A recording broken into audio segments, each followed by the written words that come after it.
Hello you guys, welcome back to the channel. So I just wanted to kind of give you an overview of what's been going on.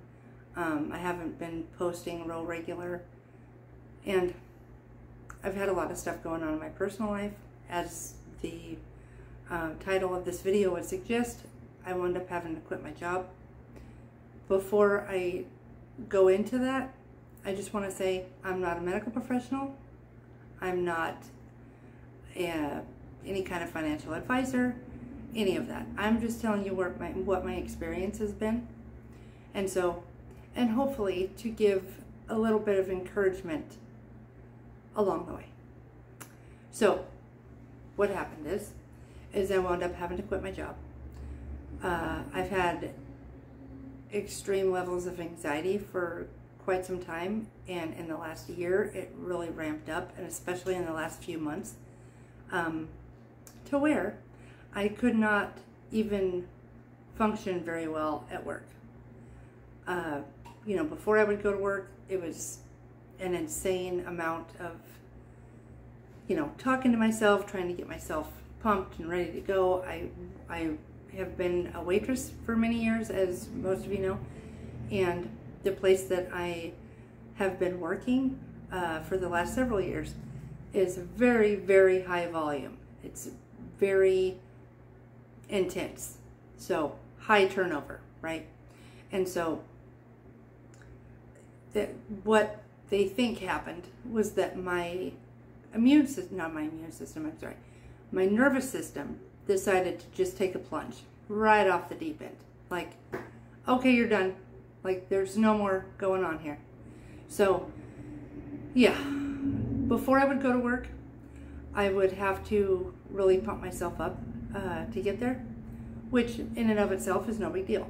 You know, you're dealing with the public, you want to have your best foot forward, smile on, whole 9 yards, right?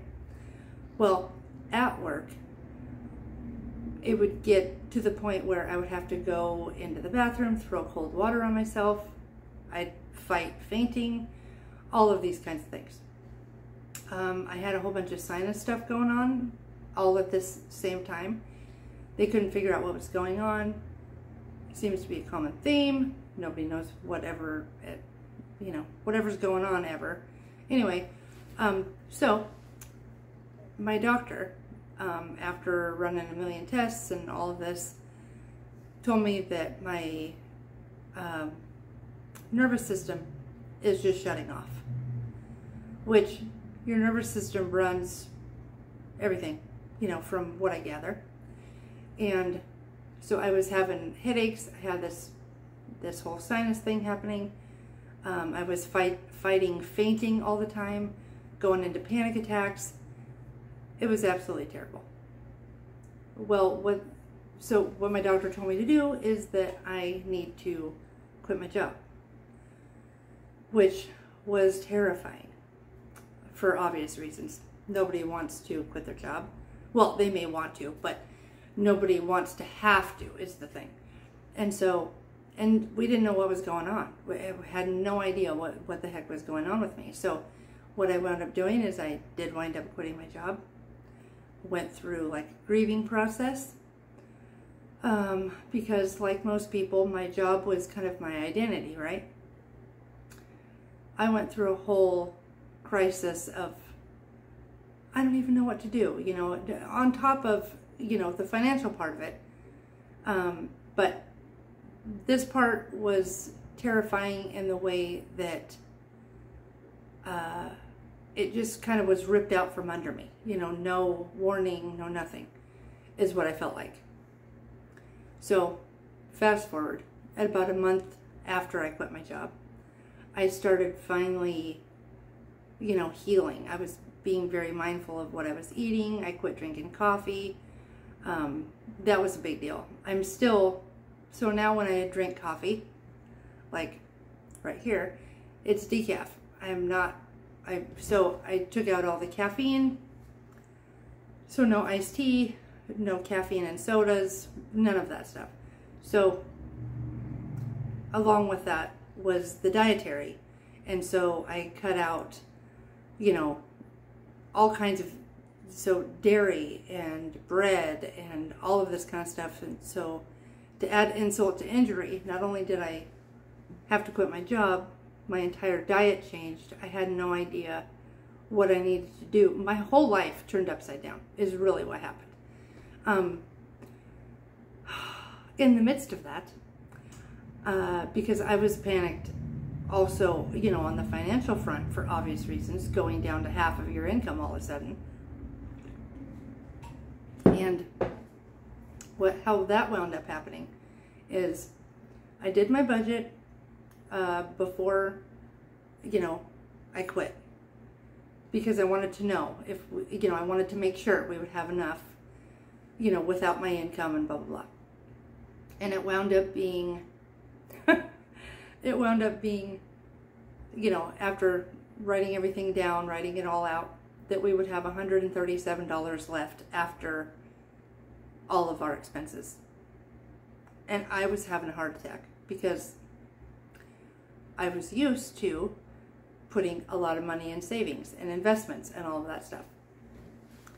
Well, I wasn't able to do that. So my first week, so we get paid every week, my first week doing this, I was so excited to be able to put $37 in our savings account.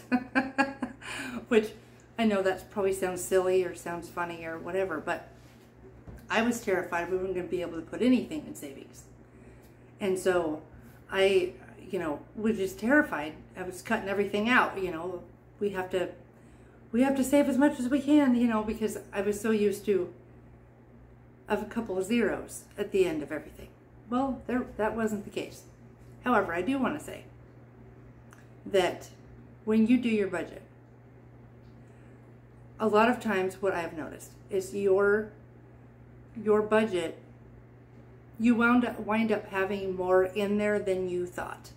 Like over the course of the month, the way it works out, a lot of times you wind up, you know, having more wiggle room than you thought. Now, we have, you know, cut our investments, you know, cut our savings, all of that stuff. Thank God we haven't had to dip into any of our savings.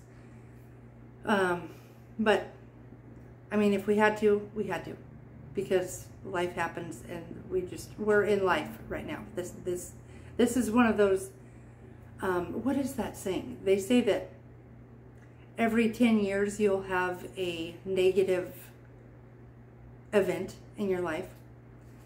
Well, here it was, and we were, you know, able to do it, able to deal with it. It didn't kill us, but, you know, it put on the back burner all of our goals that we've had. You know, we wanted to pay the house off. We were working on that, and fully funding retirement, all of this kind of stuff.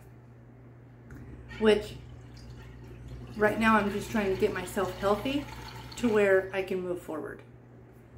And so I've got to work on my mind, on my body, my spirit. I got to work on all of this stuff, and seemingly all at the same time, which is kind of nerve-wracking. But all of this, at the same time, it's very not just humbling. Yes, humbling, but not just humbling. It makes you look and see what's important. You know, what I was so focused on, like the next paycheck, the next, you know, what are we doing now? What's our next goal? All of that kind of stuff.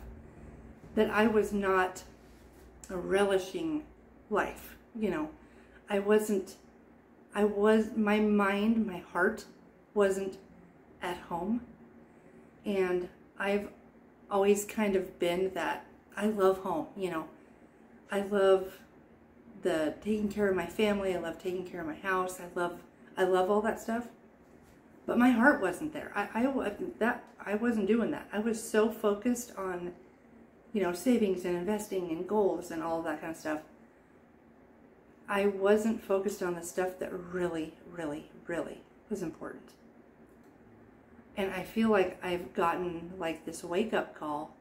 Like all of that stuff's fine and dandy, but that's irrelevant in the grand scheme of things. Like if I were to die today, would I care about all that stuff? No, I wouldn't. I just wouldn't. The beauty is that we have, you know, had this mindset of preparedness. You know, that's just normal for me. I've always been that way. And so thankfully that was, you know, in place a long time ago, because we did have an emergency fund, you know, that we could pull from if we needed to. Thank God we haven't needed to. I've been able to cut back on a lot of stuff, and I've just realized that this isn't forever. It's just right now, you know. And it's temporary, and we'll see where it goes. So you'll probably be seeing more YouTube videos from me, I guess is my point. So anyway, moral of the story is, the stuff that's really important is the stuff right in front of you, and the goals and stuff that we have and our ambitions and all of that, they're important, but they're not nearly as important as the people in your life and your well-being, your mental health, your physical health, and your spiritual health. You know, not nearly as important as those things, because without your body and without your brain and without your heart, all of that stuff, you can't do anything else. So I think what I was doing, I was running myself ragged. And so, yeah, and I think it was just a wake-up call, like, hey, let's get back to what's important here. So, thank you guys for listening. And you all are always so supportive, and I will see you in the next video. All right, bye-bye.